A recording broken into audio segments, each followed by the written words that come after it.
doing, guys? We just started the stream right now. Today is going to be the stream for our animation analysis of the anime Studio Ghibli Chihiro. So hopefully you're all looking forward to this. Let me just let our little community know that we have started, and we'll get straight into it. It's been a little while.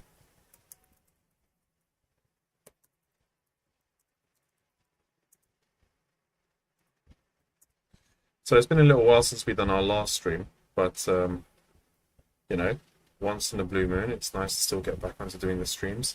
So hopefully, guys, you enjoyed today's stream, and feel free to let me know if you have any questions, whether it's about the Studio Ghibli animation, or the Spirited Away, or just anime in general, or whether it's just animation, character animation in general as well. So I'm happy to take any questions and let you guys know.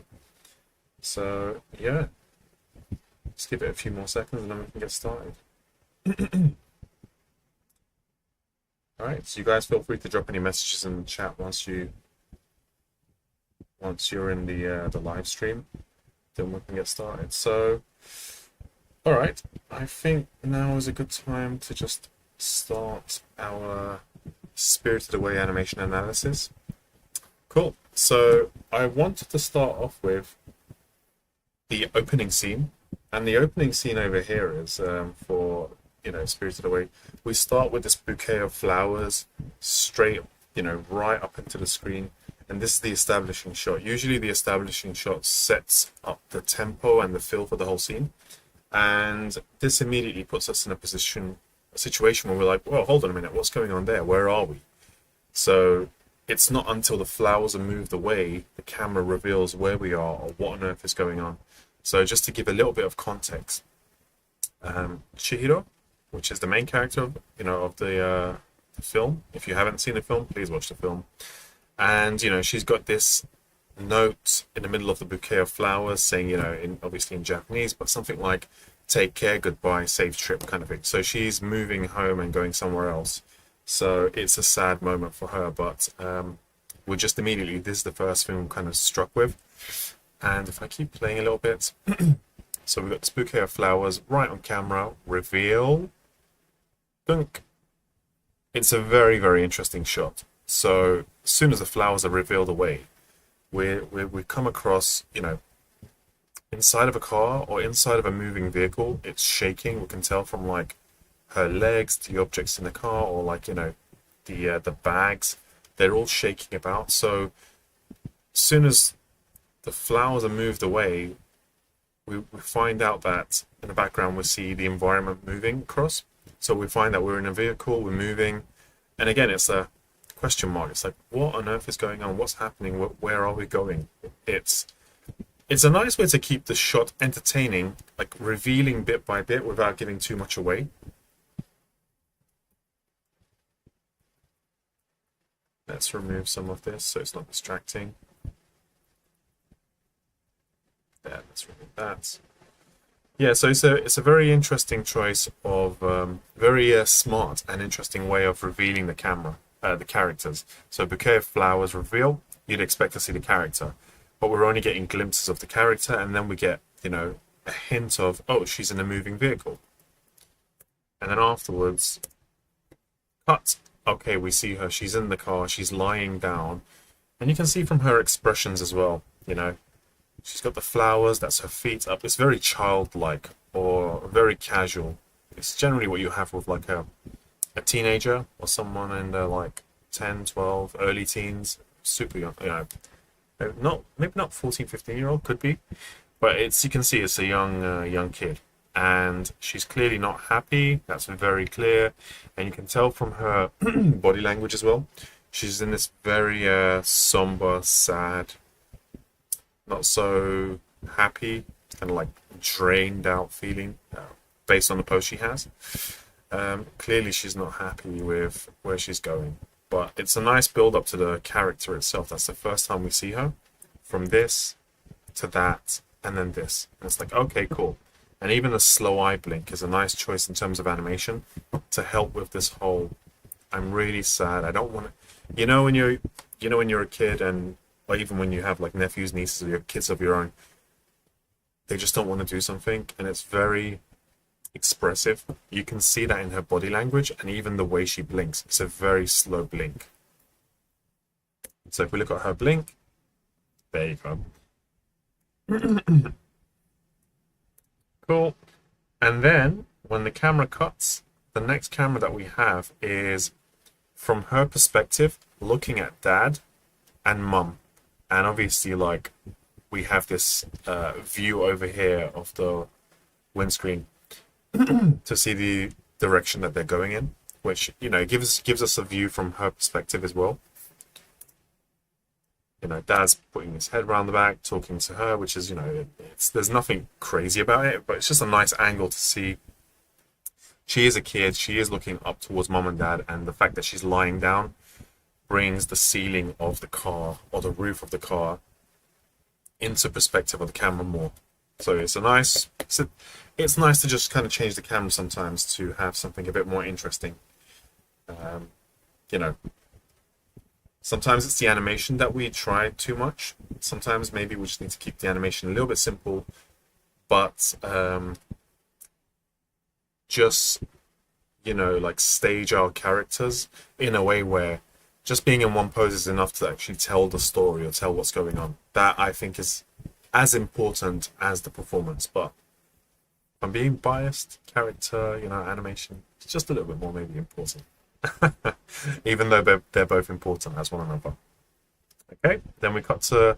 I like this section over here when it, you know, I've chopped out certain sections of the, you know, the film and put specific movie sections.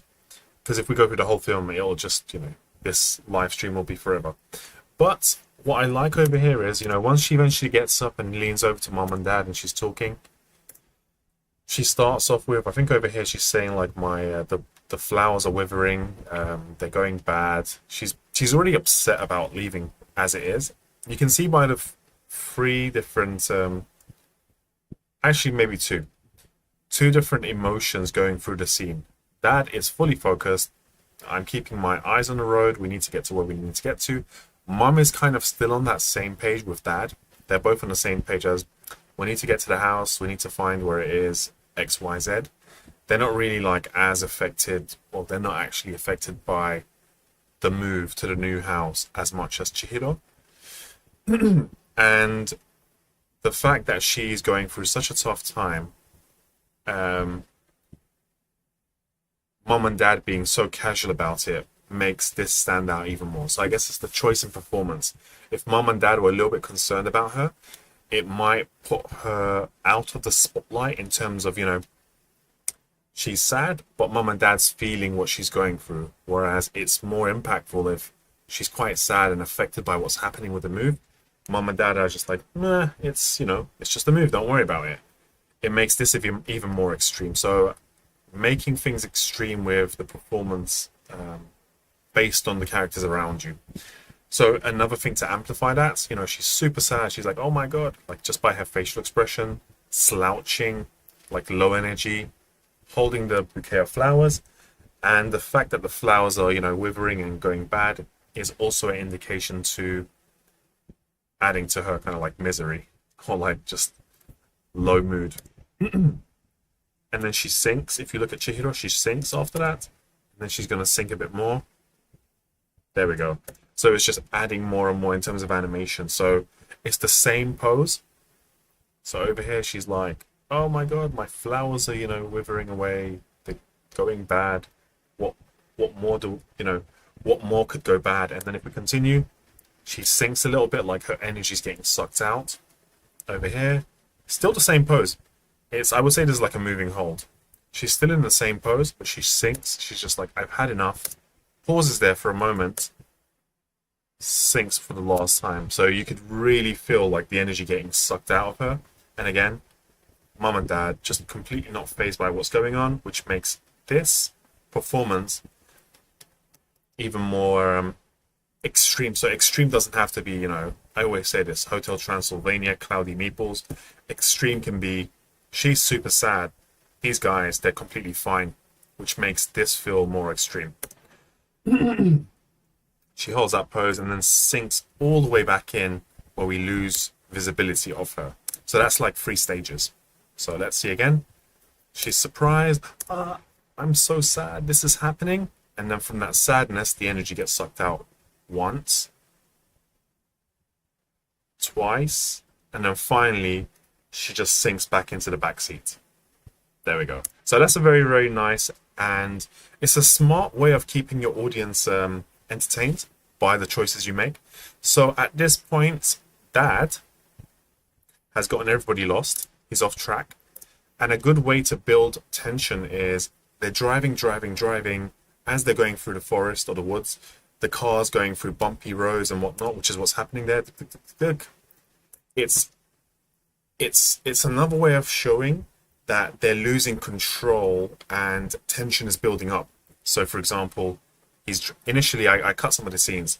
So he's driving, it's bumpy, it gets even more bumpy, tick, tick, tick, tick, tick, tick, tick, and then cut. Chihiro's all shaking all over the place. So it shows a sense of losing control, which makes you on the edge, which makes you nervous. And they're already nervous going because they're lost. And this like choice of, she even falls back, which makes it even more exaggerated that they've lost control. Oh my God, where are we going? Dad, you don't even know where we're going. And then, this is actually gorgeous. So she's sitting over here and she's like, what is happening? Why is Dad doing this? And the way they're having like how Chihiro's bouncing, her whole body just bouncing up and down, along with all the, the moving bags and whatnot.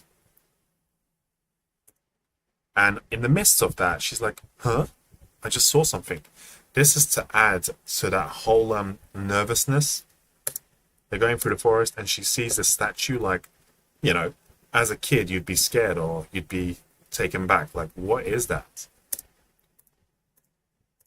And this is some super cool stuff. These are all the leaves that we're seeing. It's basically motion blur to show that you're passing by something really fast. And it really helps sell that whole going through the forest in a car. And they're all like going past her. It's a nice little effect. So I would say that's that for that scene. I think it's just the main theme for this scene over here was to just like lose control and show that they're not in control of what's happening, which I think it really sells really well. Okay, and then cut. At this point, they've stopped the car. They've come into like where the spirit world cafeteria is with all the food, which humans must not eat. Unfortunately, Mom and Dad indulges and they become pigs. Sorry if you've not watched the film before, but that's what happens. So what I want to show in this bit is the detail in terms of staging and the design. This is actually gorgeous. Like the food here is making me hungry. It's so nice and so vibrant in color. We've got yellow, we've got dark brown, we've got greenish, we've got like orange cream mix, and then we've got reddish over here. So there's an array of vibrant colors. On top of that, the detail in the steam coming out of here is really, really cool. There, like the effects played quite a bit of. Do they have any shaking? No, they don't have any shaking. But you can see there's just so much food, so tasty, and it really helps sell Dad's performance here. He's just like, whoa, what's this and what's that? I want a bit of this and that. So they've really made sure that the designs of the shots. Oh, let's see, we've got some messaging something. Lots of these, Ross is saying, lots of these shots also show how helpful camera animation can be for selling the shot, like bumping the camera around asynchronously with the rest of the car. No, I totally agree with you on that, Ross. That shot, especially that one there with the bumping in the car, that is super, super helpful to sell the shots. I would say like the animation for that would be done. Where is it? The initial animation would be done with like just making Chihiro, just making her bounce back and forward, and then animating these objects, and then you would layer the camera on top because you want to make sure that your animation is driving everything of the character. But then, yeah, no, I agree with you on that one. The motion of the camera, especially for something like this, would 100% help sell, like around here. So, yeah. So back to the food section. There we go. Nice to see you in the chat as well, Ross. So cool. So back to this section over here when I was talking about how well the designs for the food were done, and that plays into when Dad looks around at all the very tasty food, right, and then he looks left and then left again. So he looks over here, and then looks over there. That's to point out, like, you know, the really tasty, delicious food that's out there, and the design just really helps sell that as well. And also having him stand out, like just making sure that the color of his shirt is not blending in with anything else in the environment, to make sure that when he does look around and turn, that stands out even more. Let's keep going.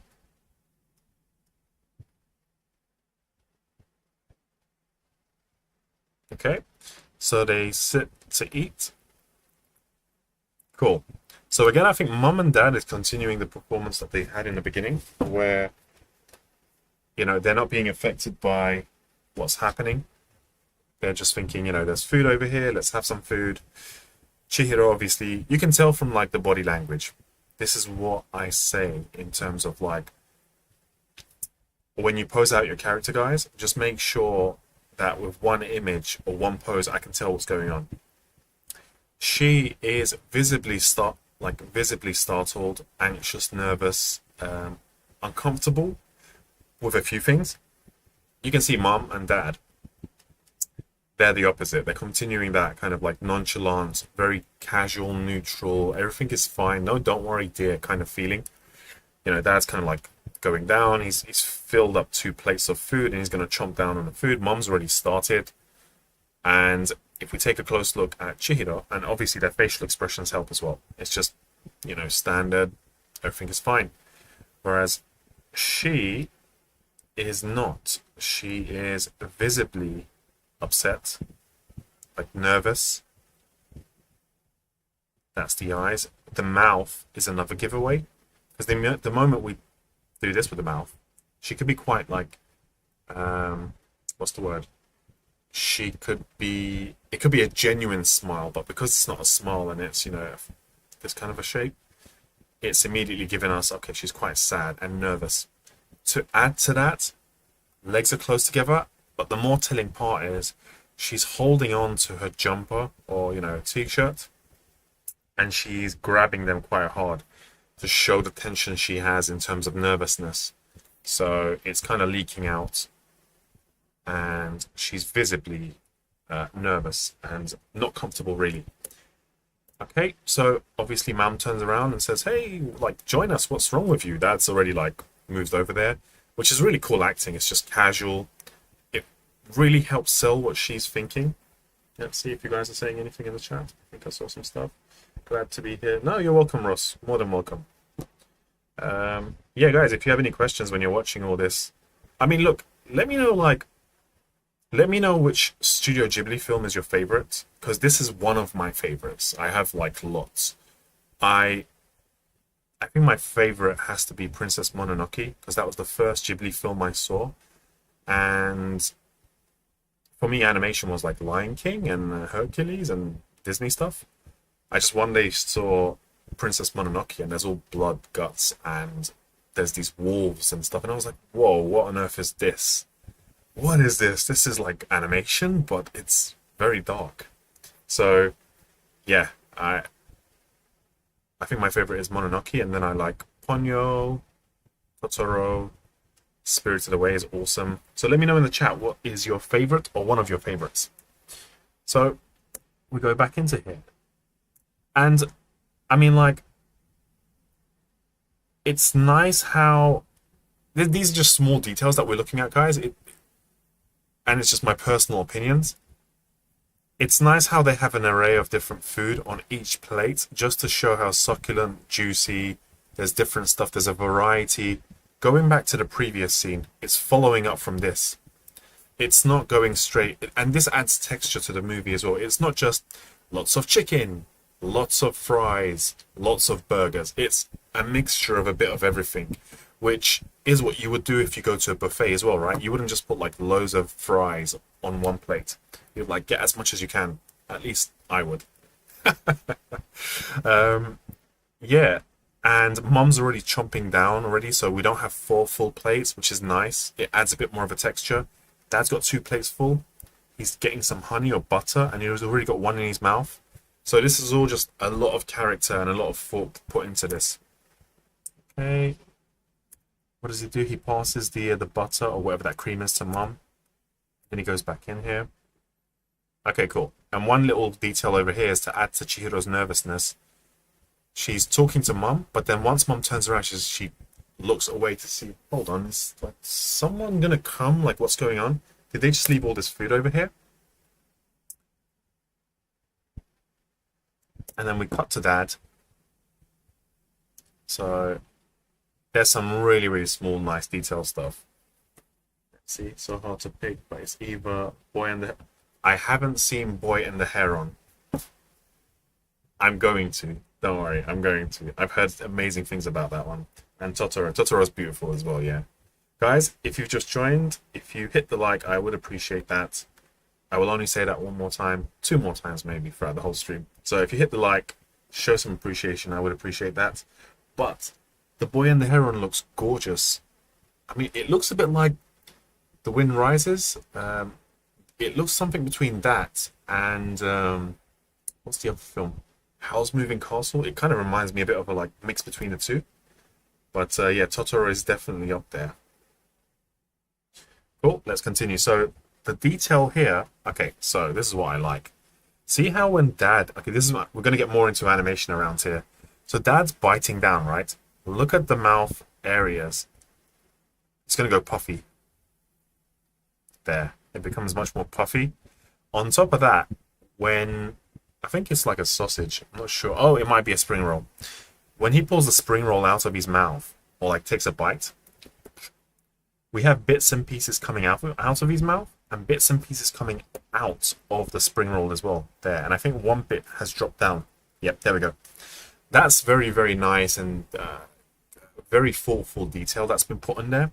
So not only are there bits and pieces coming out of the spring roll, which would be the case, there's bits and pieces in his mouth that's not gone in yet, that he's going to probably like try to, you know, use his lips to get those in there. And there's one little part that drops down, dunk. And then throughout that motion, he opens his mouth and we get to see all that juicy food in there. And then look, as he's putting this, you've got like oil or grease or whatever it is, like dripping down from that. I think it's noodle. I'm not sure what that is. But then look, the director or the animators have allowed us to see he's still got food in his mouth. And this is all leading up to, you know how, spoiler alert, if you haven't seen this, Mum and Dad is going to become a pig because they've like gulped all this food like a pig, hence they've been like cursed.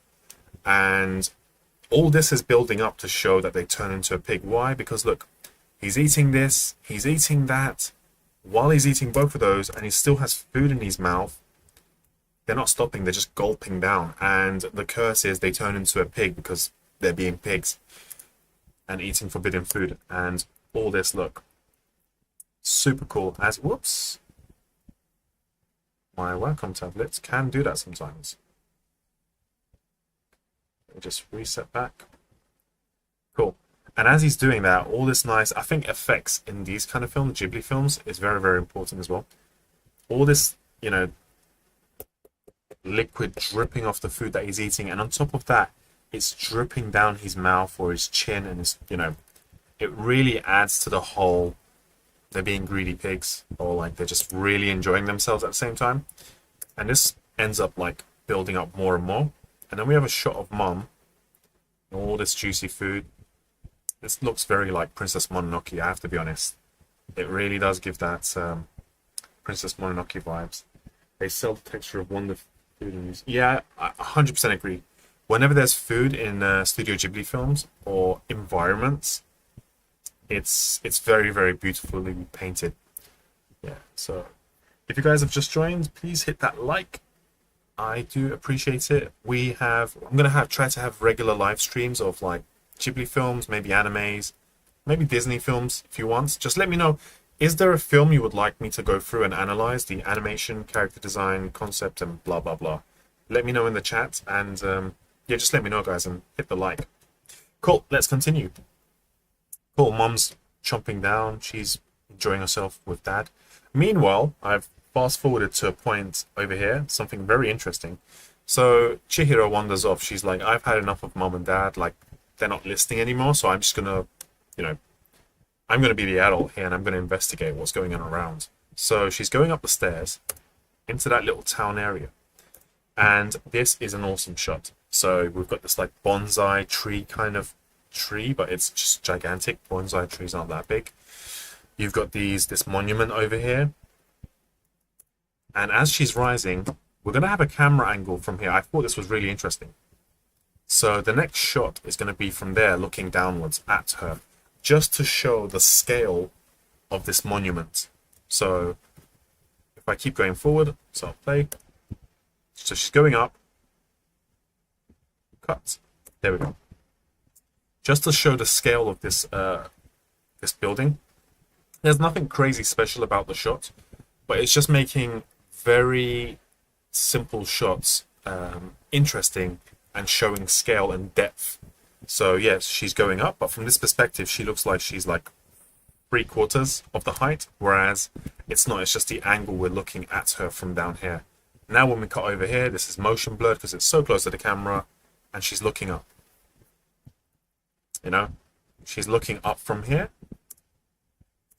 This helps sell how high it is, and it's just nice. You know, if Totoro is on a tree, it'll be nice to show the girl or the boy down in the ground from the perspective of the tree looking down, just to show the scale of the tree. And this is the similar thing. So she walks over. There's nothing special, but it's just beautiful to look at. Just making simple things feel really, really appealing. Okay, she's still like wandering around. Hey, is anybody here? Because I think it's like a spirits holiday resort place where spirits come and, you know, they soothe their souls, they relax, they eat, they leave. But it's not opening time yet. Aha. This shot. So this is the entrance to the... so they eat all their foods around here, they get ready, and they come into the Spirit Hotel. It's a bit like Hotel Transylvania, but just the Studio Ghibli version. Let's see. Anyone else like let's see what's happening in the chat. Anyone else have any favorite Studio Ghibli films? Or we're all here for Totoro. Spirited Away. Yeah. I did think My Neighbors, the Yamahas, that I really, really liked because it wasn't one big film. It was lots of little chunks of moments. It's like Simpsons, but super small chunks of stories all put together. Like, oh, Mom and Dad's going grocery shopping and stuff happens, or I'm at home, the electricity goes out. And I didn't think I'd like it, but I actually fell in love with that film because it was just so quirky, funny, and it just felt really, yeah, there was just something charming about it. So if you guys haven't seen it, My Neighbors, the Yamadas, let me just find it for you very, very quickly. My Neighbors, the there we go, Yamadas. Okay, this is the one. Let's share it with you guys. This one here, I honestly like, and the drawings are so simple. It's nothing complex, but it's just the way it's been animated and the humor behind it that really sold it to me. So check it out. Cool, let's continue. So we've gone back to the hotel. She's for the first time seeing this beautiful, huge building. It's got very lovely architecture. It's very detailed, and you know, it stands out quite a lot with, you know, just the colors red, green, and gold. I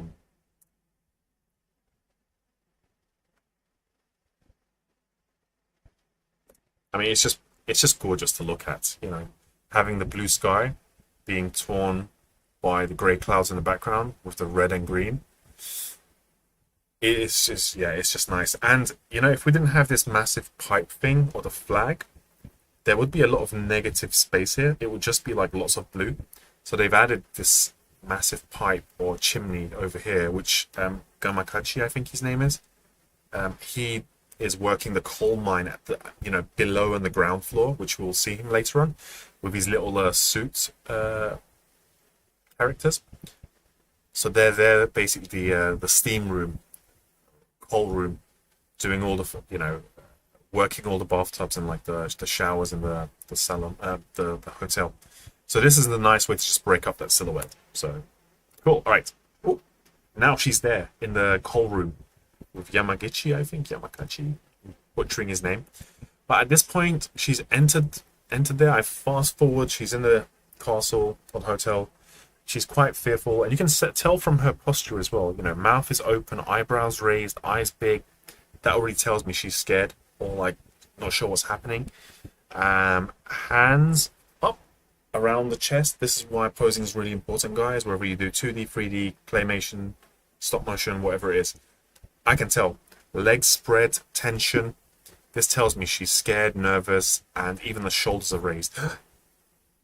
Very nice pose. And you're going to see with the animation, she's going to go look at, I'm guessing she's looking there, all over the place. Yep. Oh no, I think she's on the bridge. Yeah. Yeah, she's on the bridge. Basically, the time for the spirits to come and go into their bathhouse has come. So she's kind of getting, well, she's really frightened, not what's going on. What I like is she's on the same spot, looking around, completely frightened, shouting. The animator could have had her just turn around and run, but we want to stay in character, right? She's extremely afraid. So look what happens when she runs. She almost buckles or like trips. As she turns, as she's running, she has a bit of a stumble. So she puts her hand on the ground to make sure she's able to continue that trajectory of run. So this is a really nice touch. And there's another moment straight after this that I'm going to show you where she's having a similar kind of motion. So this is really, really lovely. That this is like a lot of thought has been put onto this. So turn, whoop, I'm almost buckling, but she's running obviously. Here we go, there we go. So when she gets over here, she's going so fast, she comes across another spirit and she needs to like skip past him or her. She does this thing where she's like hitting the brakes and trying to get out the way, which is really nice. There. Let's go back. Let's just do a bit of analyzing there. So from here onwards, it's like a normal run with her hands up. Then she's trying to turn right. As she's going in that motion, she's coming across this spirit. You can tell she's leaning back and going, whoa, like trying to hit the brakes. To slow down even more, she's leaning back and like pulling her hands towards herself to show, whoa, I don't want to like bump into you because I'm scared. But at the same time, I'm pulling my hands to myself like, whoa, don't touch me. And then look what she does. She just hops to the right and then continues running. To me, that's just very nice. She could have just gone, run, whoa, go through. But it's nice to continue that run. She can't stop herself, so she has to hop to the side and continue. Let's go back. Let's take another look. Run, whoa, hop. Continue. Yeah. Do you guys have any questions? Or are you just enjoying watching me talk about anime or Studio Ghibli? I think I might just watch the whole film tonight. Just make a tea. But like, there is a lot of thought put into the the animation as well as it being beautiful to look at. So now at this point, Chihiro is. Hold on, let's see. So at this point, she's at the back side or the side of the castle. Yeah, from there she runs around. Haku lets her go to the side. They have a little meeting. I've skipped all that part because I don't want this to be forever. I don't want you guys to get bored. I want to keep this live stream to maybe 1 hour, and then that's it. Because anything more than that, I think you guys get a little bit sleepy. Cool. So this is super cool. She's kind of there's this little pathway and a stairwell, and she needs to be careful going down. Oh yeah, enjoy, Ross, enjoy. This is more like this one I'm talking about the animation in the parts where the animation is really interesting. The character designs, the reason why they did some stuff, it's like a behind the scenes kind of from an animator's perspective. So what I like over here is I really like these kind of moments in films. It's like, when you're playing a computer game and there's like a secret pathway to where you need to get to. This feels like that. This feels like a little side quest from the main film, even though it's part of the main film. I like seeing a character go into a place where nobody's supposed to go, and they're going through there. It's a bit like Aladdin in the Cave of Wonders. It's like his goal is to get with Princess Jasmine. He loves her, all that stuff. But that side quest to get money or jewelry is so interesting going in the Cave of Wonders. I know I kind of drifted off a little bit, but like just seeing her go through the side of the castle is very interesting. And you can tell it's at a very high altitude because there's strong wind and she's super anxious and scared. Obviously that's the theme with her because she's in this, so she's very careful and cautious going down. You can see this angle's very, very nice as well. You remember the first thing we see is this, guys. Let's go back. Cool, what's happening? She's crossed the bridge, she's come around here, she's on the side of the castle. Why is she tiptoeing and being really careful?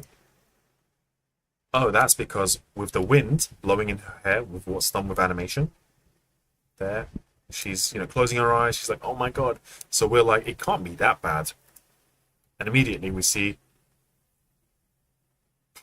the wind blowing. So we're getting an idea of she's probably at a high altitude. This is dangerous. That's why she's very close to the wall, tiptoeing. And to add on to that, what happens? The camera cuts. We look at it from her perspective. Whoa, this is pretty high. She could fall down. It just really helps sell that. Oh, now I see. It's like a way of building up, right? You don't want to go bang. It's very high. You want to kind of lead your audience into that. With her tiptoeing, with her getting scared, with the wind blowing, and you're like, oh, hold on, this might be dangerous. And then when we cut into this camera, it's like, that's where she needs to get to, that little door there. But down the stairwell, where there's no barriers and protection to hold onto from the side. It's just a stairwell going down. And to show you how high this is, that's the entrance of another building on the ground. So I think this is a gorgeous shot. And then this is really cool as well. We've got so much dark environment because it's nighttime. You need some light to help sell this. And you remember eventually towards the end of the film, or like towards 3/4 of the, like 70% towards the end of the film, she gets on a train. That's this train that we see earlier. So we get a glimpse of that train very early. It's not just a random train that comes out of nowhere. We see it here. That's this train. And not only that, but this train helps us see this environment a bit more with the lights coming out of the train. So it's not just a random train that kind of, where is it, pops up here. There, you see this train that comes? That's this train. Yep, that's this one here. So we do get a glimpse of that train very, very early on for a brief moment. So if you caught that before, nice. And if you haven't, you can see it now. Cool. So we've established that she's high, she's scared, she needs to get down. Okay. So this time, rather than, there's nothing to hold on to, right? There's no barriers to hold on to and just go put her foot forward. So she's afraid. So what she's done is she's kind of like sat on her butt and she's going to put one foot at a time. It's like what a toddler would do going down the stairs. They're not quite there yet. They can't balance themselves and they're scared. So they'll just like sit on their butt and wiggle their way downwards, which is, understandable, which really sells what she's doing as well. Look, there she goes, and she's going to slowly try to get down. This whole animation performance is really selling this whole build up to this being quite high. Okay, she goes down. Okay, and we have to make it a bit interesting. We've got this really big build up of she's high, she's trying to get down, she's afraid. It wouldn't be entertaining if we didn't have a moment of slip or a slide and she just regains herself. So that's what's going to happen now. You know, she's trying to grasp where she wants to plant her foot. She does it, and then I think on this one over here she slips. Let's see. Yeah, I can't play the whole thing because YouTube will stop. I need to find sections. Okay, here we go. Whoops. So she's going down the stairs now. Let me do this so I can see. So as she steps, she doesn't actually misplace her foot. It's the part where she steps breaks because it's quite old. But even when it breaks, look at that. It's so nice. You've got all these bits and pieces like breaking and flying all over the place. And we have a bit of motion blur because it's going so fast. She drops. Camera cuts. We see it. We see her foot here, and we're going to see her just go straight past the camera. And the good thing is, she's not, well, I don't want her to fall, but when she's falling, what's happened is to make it more entertaining or interesting.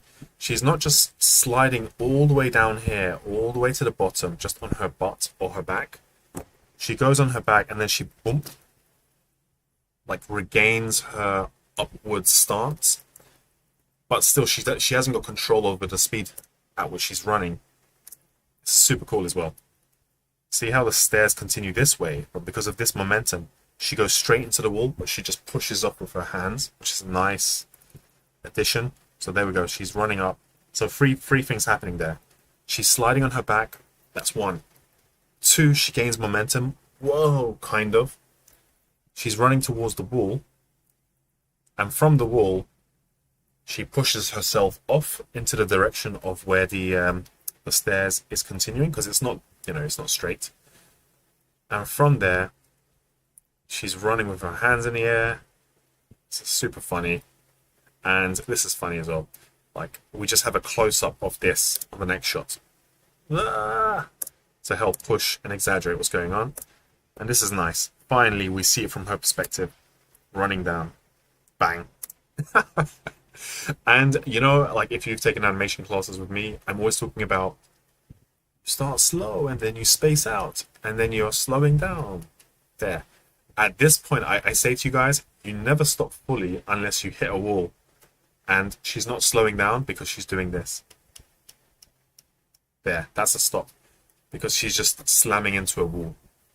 Which is, that's how it would happen here as well. Run, bang.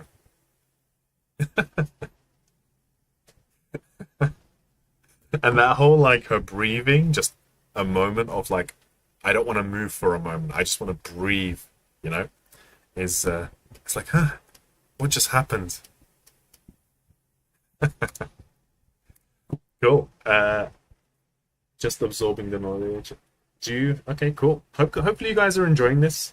If you are, hit the like, guys. That's your way of saying, hey man, keep doing this. I like this. This is fun. Maybe we might do this more. So I appreciate the likes. It helps the channel. It's your way of giving me support. Think of it as like coins. Like you're giving me these little positive coins. All right, cool. So we're getting to the very last bit of our live stream. And this, for me, I even have this as my wallpaper. I love this. Like this scene over here where it looks like she's walking on water. And the whole like sea train thought process it's just so like very mysterious, mythical. It's very adventurous. It's imaginative. Like it feels like the sky and the sea are just connected with just nothing but clouds. It's just absolutely beautiful. And if you do like One Piece, I think that's where they've taken this idea from. The sea train in Water 7. I'm a One Piece fan. So, and I think a lot of anime or like films have taken this idea from there as well. But it's good. It's nice. So this scene really helps, you know, there's nothing else in the scene except environment and backgrounds. So it really helps sell our character, where she is, what she's doing. And all those little like, you know, seeing her reflection, one thing. Number two, every time she's walking, the part of her body which is submerged with the water, we see like little splashes, which is nice. The reflection of the the boat, this paddle boat that she has, the little foam bubbles that happen, or the little splashes that happen around it, are really nice, intricate details. And if you do look at the sea, look, if you look at the sea, you can see the reflection, or like, of the sky off the water itself. It's just very small, like ambient motion, which is nice. Okay. Yep, this is my this here. This is my wallpaper. I have this as a wallpaper sometimes. It's just, I'm not gonna explain. It's just nice. There's nothing to explain here. It's just very pretty to look at. Cool. Over here, I want to show. Let's see. Do we have any questions? Ross has a question. She's so wonderfully characterized throughout the movie, and you can see in her body language how she has grown as a person over. Yeah, 100%. In the beginning, if we remember, the character arc that we had for Chihiro was she started off in the beginning. Let's say A. Chihiro starts off kind of grumpy-ish, kind of you know, like she's left school, she's moving to a new neighborhood, she's have to leave her friends behind, so she was sad and a little bit grumpy. Then once they get lost in the forest, there's a build-up of getting lost and dad driving crazy. She becomes like unsettled, nervous, and she sees these statues, and which eventually she becomes nervous a little bit, like unsure. They go into the spirit world cafeteria area, which she's starting to get more anxious. And by the time she comes back to mom and dad, they've become pigs.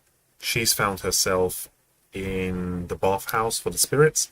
So she's gone from like being this kind of not naughty, but I would say somewhere along the lines of cheeky, annoyed kid to a very anxious, scared, very scared. And she has to go on this journey to, you know, save her friend and help her friend, which really grows her and her friends as well. Oops, what's happening here?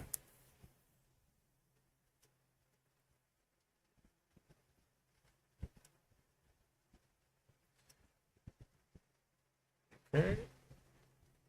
My Wacom tablet decided not to work. Perfect timing. Amazing. Okay, so that's kind of the trajectory of Chihiro as a character. So she starts off like, you know, attitude, and eventually she goes on to goes on this journey where she's here and she's gonna save her friends and whatnot. So yeah. Okay, and this bit here, what I want to talk about is there is a lot of cool stuff happening here, and it's mainly I want to focus on the effects, like, because the characters aren't doing too much here, even though they're gorgeous, but the effects are kind of taking away the show for me, at least, or selling what's going on. So let's see. Give me a second, guys. And just see what's going on in the chat. Okay.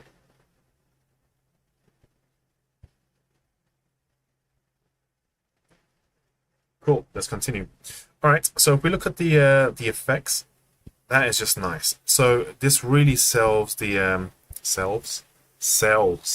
Losing my English. So this, like, the kind of tsunami of water, that's the small little like flow of water that's coming in front of the sea train, really helps sell the perspective of what's happening.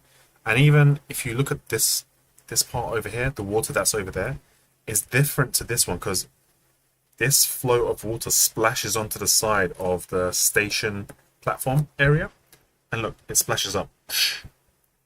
Very nice touch, which is completely different to this area, which again helps sell the reality of this world. It makes it go, oh, okay, that's really happening.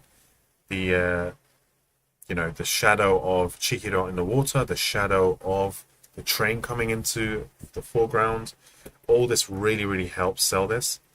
And this is so nice. This is a lot of work. But they've not shied away from having, you know, it's like you would in a film. You're holding the camera, the car or the train or the cyclist will come right past the camera. But in this case, the animators have to animate this.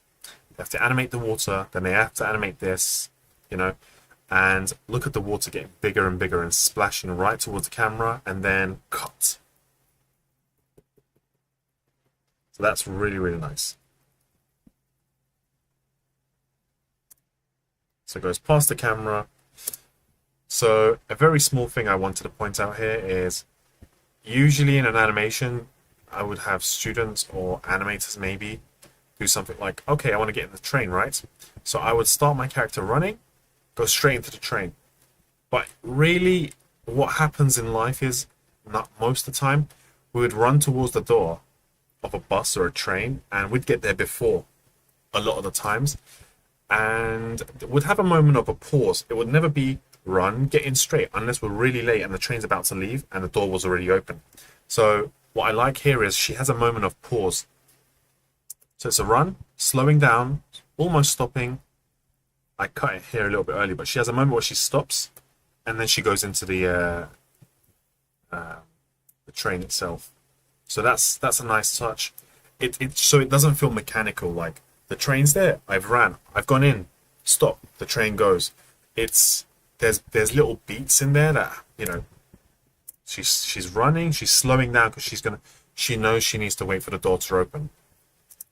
She gets in the train. Okay, this scene I like because there's just so much detail. Look at that, guys. Look at the amount of stuff that's in there. That's just crazy. Who drew this? Okay, so this is fast forward to the witch in her castle at the top of the Spirit Hotel. And her baby is now with Chihiro. It's these guys. Where is it? There. Her baby is now a mouse, and one of her guards is a fly or a flea. And one of the three-headed guys of her, you know, minions is turned into the baby. But the queen, the witch, doesn't know. So now the three-headed demon thing is chomping away at all the food in the witch's, you know, quarters. But the baby's acting a bit weird. It's not like the totally forgot about. Yeah. Big Baby is a big part of why Chihiro is what she is as well, because she goes there, they have a bit of a fight and stuff. But look at that. There's so much detail. That's just absolutely gorgeous. And the colors as well. Nothing like blends into they've used so many different colors, but at the same time made sure that everything is visible. Nothing is overlapping with one another. That's making it seem like it's the same color. So that's very important. Yep, there she goes. She's looking at him thinking, hold on a minute. Something's wrong with you. And she's pretty in a different way. Like the amount of detail they've put, like the creases and like just to feel that fleshiness in her face is really, really cool. There we go. He's still eating, but then she's changing him. She's like, something's weird.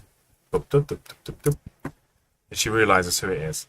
And then I wanted to end with the final scene, like when Chihiro and like Haku, which is the dragon, they're coming back and they're having this like very abstract moment where she once fell in a river because Haku, the dragon, is supposed to be a water spirit. That's basically what this character is in the spirit world. And the idea is they live in our world.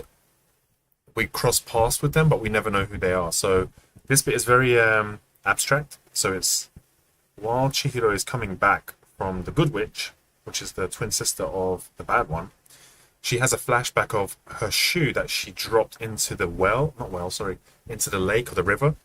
And she's remembering bits and pieces of somebody helping save her from the actual river from drowning. There she is.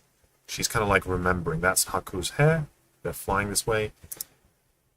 Which is really, really nice because what's happening here is we're not seeing them talk, but we're seeing her just have a flashback and seeing like fragments of image of her splashing into the water. And between those two things, coming to the realization, and then cuts into, you know, both of them talking close to one another. And I think this is the part where she says, I think I've met you before, I've dropped into a river and that kind of stuff. And it's a really, really, I mean, it's very romantic. Even though they're kids, it's, they're in the sky, it's a dragon, they've met before. She's telling him, "You've saved me." It's a very Ghibli, it's like young love. It's very nice, very cinematic scene. You've got the mouse and the flea, or the fly, with them as well, which is super cute. And yeah, I think then we'll go back to square one here. I think it's really, really nice, very beautiful film. If you guys like anime, I would recommend watching this one. I'm a big, big fan of 80s and 90s anime films, and this is definitely one of those I could always go back to watch. And what's cool about this is, I think the background was done on, I would argue that if I was to get this scene, it's done in layers. What I mean about that is this. That is my screen, right? This is the environment. All this. And this section, these guys, they're done on a different layer, like this. And this guy is just moving across the environment of this. Does that make sense? So you've got like this massive stretch of, what is it? You've got this massive stretch of environment, which is this. And it's very, very long. And all you're having is the animation is done on one spot here, where you can move up and down on another layer. And it's just going across the environment. So, or the environment is going this way. That's how they achieve this scene. So it's not like these guys are being animated and this is being animated. This is just a conceptual background with maybe some light effects happening. Blinking on and off maybe. But yeah. Cool. I mean, hopefully you guys enjoyed that. That was fun. I do like talking about films I do like. If you haven't hit the like, guys, I do appreciate that. And we're almost coming to the 1 hour mark. So I don't mind taking a few minutes to speak to you guys about any questions you have in terms of animation. I do teach animation. I am a feature character animator. I've worked on feature animated movies. So if you do have any questions, how to improve as an animator, maybe one of the 12 principles that you feel like is a little bit difficult, you're having a little bit of a hurdle to get over. Maybe it's acting, maybe it's pantomime, mechanics, or maybe it's a type of style that you want to learn or improve on. So I'm happy to answer any questions you guys have. So feel free to shoot any questions you have my way.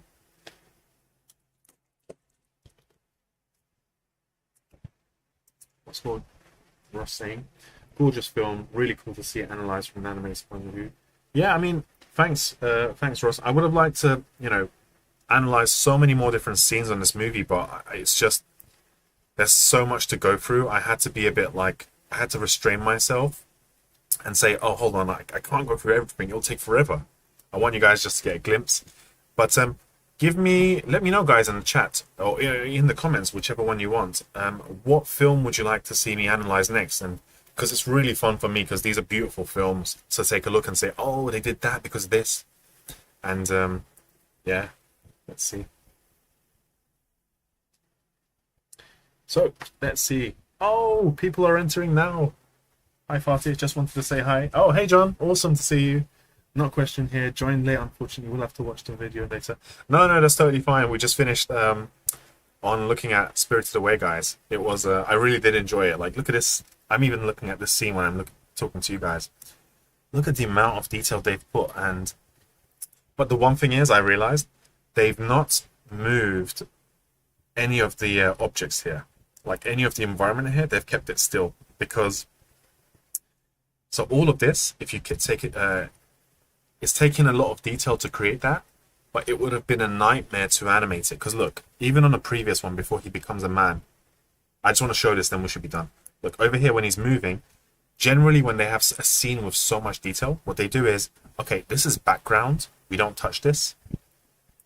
But this object here, we animate the stuff that's connected to this object. So all this in the background, the yellow that I've marked, it's just on one layer. We don't touch, or the animators don't touch.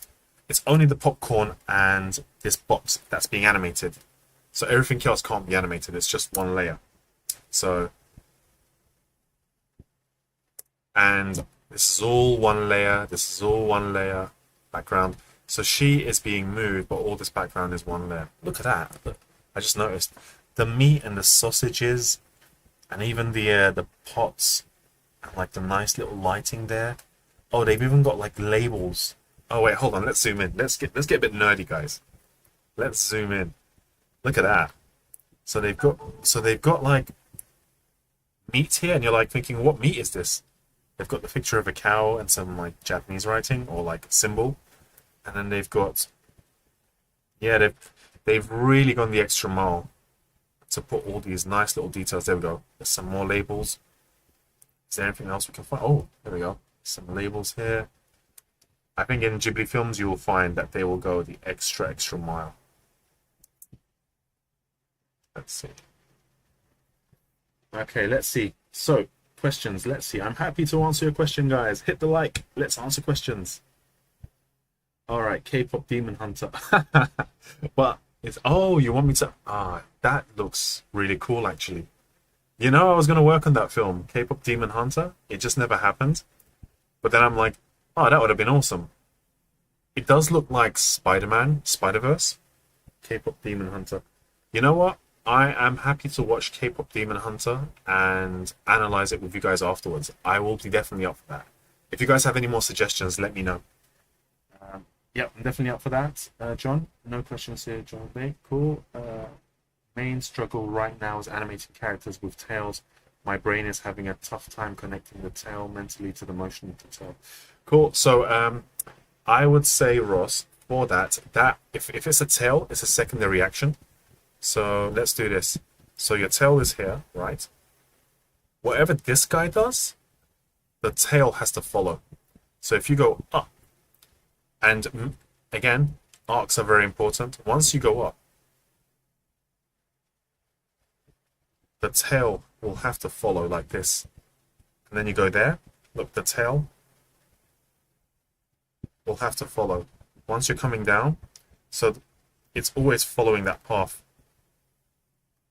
So wherever the body is going of your character, the tail will always come down. And once you boing, boing, boing, you know, the tail will do this, do that, do this. So arcs are even more important for tails, for something that's a secondary action. Think of it this way. I don't have to worry about the tail so much. I'll get the key poses in there, but it's the body that I want to get correct. And the tail is always being dictated by what the body's doing. So it's a little bit tricky. I think it's a case of posing and keeping track of your arcs and spacing a little bit. But you know what? Maybe I could have a tutorial on secondary animation. I will have that in my... yeah, I could do that. I could do that. That's why it's really nice to talk to you guys like this. Because I could create videos or do videos on things that I think will be helpful to you guys. So, yeah, no, that's definitely something I could look into. Let's see if there's any other questions. Yeah, it has a lot of fun 3D animation. Yep. So let's do this, guys. I'll show you this, and I think we'll be done. 2 more minutes and we should be done. So just to show you guys here, where are we? So if you're new to the channel, join the Discord. I always put like links and stuff in there when the new videos come out. Instagram, I'll have my shorts. LinkedIn, stay in touch. We're a big community. Besides that, well, this is what we're doing now. If you go here, guys, where was it? I made a playlist for you all as well. So for those of you just starting in animation or want to like learn the principles specific, if you go to fundamentals, in the fundamentals, I have this section here. Whoops, that's me. So over here, I have slow in, slow out, arcs, simplicity and appeal, timing and spacing. What I will do is I will also add secondary action. I'm eventually going to do it. I just didn't have time. So there, keep an eye out there. I'll have that.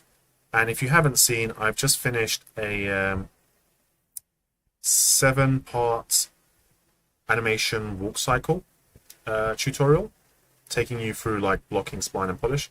That'll be helpful as well, so keep an eye out for that as well. But yeah, any last questions, and I'll leave you guys there. Let's see. And for anyone that just came in late or just missed it, don't worry, as soon as I get off the stream, it's going to be available to watch. I think you can even watch it now. So, yeah, I think I'll leave it there, guys. It's been awesome. It's been fun. And let me know in the Discord if there's any other films you want to watch. I think John said K-pop Demon Hunter. Yep. If you want to watch maybe anime stuff or maybe a games animation clip, just let me know in the comments and the chat. I'm happy to change things up. Next live stream could be an animation demo.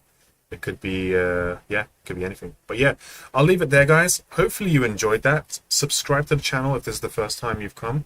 And, you know, if you missed the stream, don't worry. You could just watch it back again. So hit that like on the way out. I do appreciate you guys supporting me. And until next time. See you guys. Enjoy.